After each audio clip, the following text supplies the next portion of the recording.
அடுத்ததாக பார்க்கக்கூடிய ராசிக்காரர்கள் யார்? மீன ராசிக்காரங்க. மீன ராசிக்காரங்களுக்கு ஜென்ம சனி, 7.5 சனியில் 2.5 ஆண்டு முடிஞ்சிருக்கு. இப்போ இன்னும் 5 வருஷம் இருக்குது. அதில் ஜென்மத்தில் வராரு சனி. அதனால் தடங்கல்கள் கொஞ்சம் அதிகமாக இருக்கும், சோம்பல் அதிகமாக இருக்கும்.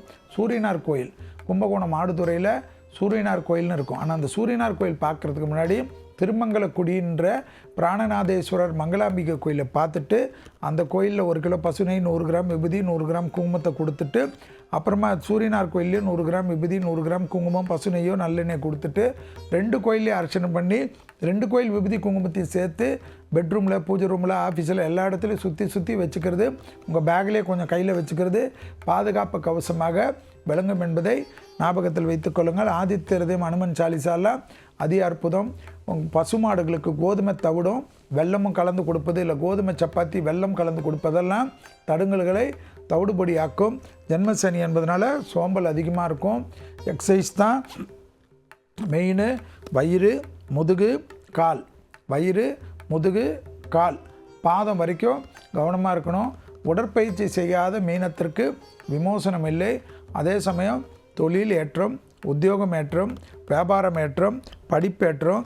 தொழிலே இல்லை, வியாபாரமே இல்லை, பிஸ்னஸே இல்லை, படிப்பு இல்லைன்னா எதை பற்றியும் கவலைப்படாதீங்க. ஜென்ம சனியில் எல்லாமே கிடைக்கும். வேற்றுமொழி மனிதர்களால் அதிகம் ஆதாயம் பெறுவார்கள். நிறைய ட்ராவல் செய்யக்கூடிய ராசி யாருன்னா மீன ராசிக்காரங்க. உள்ளூராக இருக்கட்டும், வெளியூராகட்டும், கடல் பக்கத்து ஊருக்கு, கடல் இருக்கக்கூடிய ஊருக்கு அதிகமான ட்ராவல் செய்வார்கள்.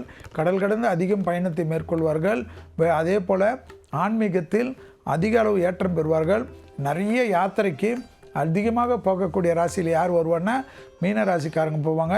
அங்கே யாருமே தெரியாத போனால் கூட தெய்வ தரிசனம், குருமார்களின் ஆசீர்வாதம், விடுபட்ட தெய்வ வழிபாடுகள் நிவர்த்தி பண்ணுவது, கோயில் திருப்பணிகளை செய்வது, கோயில் அலங்காரர்களாக வருவது, கோயில் வேலைக்காக எதிர்பார்த்து காத்து கொண்டிருந்தால் மீன ராசிக்காரர்களுக்கு அதெல்லாம் கிடைக்கக்கூடிய ஆசீர்வாதம் ஏற்படும்.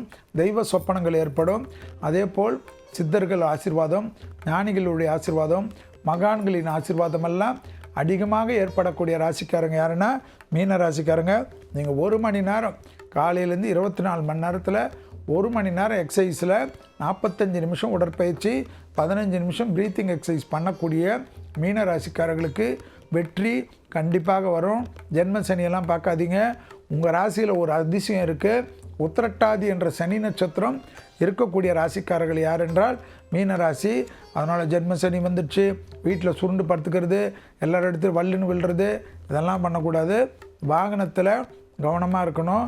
அதே போல் இந்த இளம் வயதை சார்ந்த மீன ராசிக்காரர்கள் பழக்க வழக்கத்திலும் கூடா நட்பிலும் நண்பனுக்காக போய் சப்போர்ட் பண்ணுறேன், மற்றவங்க காதலுக்காக நான் போய் கார்டு கொடுக்குறேன், லெட்ரு கொடுக்குறேன்னா தேவையில்லாத சட்ட சிக்கல் வந்துவிடும் என்பதை ஞாபகத்தில் வைத்துக்கொள்ளுங்கள். மற்றபடி உங்களுக்கு அதிக ஏற்றத்தை எல்லா காலத்திலும் இல்லாமல் இந்த ஜென்ம சனியில் பெறக்கூடிய ராசி யார்? மீன ராசி. ஆச்சரியமாக இருக்கும். உங்களுக்கும் டே கேர் சர்ஜரி இது போல் ஒரு சாதாரண சர்ஜரி எல்லாம் நடந்து 1 நாள் 2 நாள் ஹாஸ்பிட்டலிருந்து ஜம்முன்னு தெம்பாவீங்க.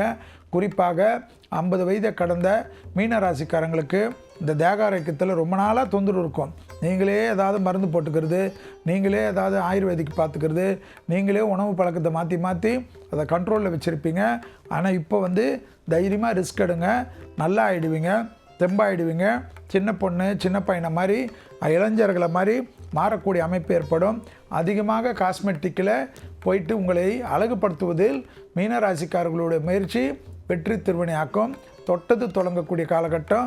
ஜென்மசனியெல்லாம் பயப்படாமல் நான் சொன்ன இந்த தெய்வ சன்னிதானம் அதாவது திருமங்கலக்குடி பிராணநாதேஸ்வரர் ஆடுதுறையில் அவரை பார்த்துவிட்டு சூரியனார் கோயிலுக்கு செல்வதும் எப்பொழுதும் அதி அற்புதத்தையும் அதி சந்தோஷத்தையும் ஏற்படுத்தி தரும். நீங்களும் பசுமாடுக்கு உணவளிப்பது பெரிய விசேஷமாக காணப்படும். அதை செய்து பாருங்கள். வாழ்க்கையில் மிகப்பெரிய ஏற்றம் இந்த ஜென்ம சனியிலும் இந்த சனி பயிற்சியில் உங்களுக்கு கிடைப்பதை கண்கூடாக பார்க்கலாம்.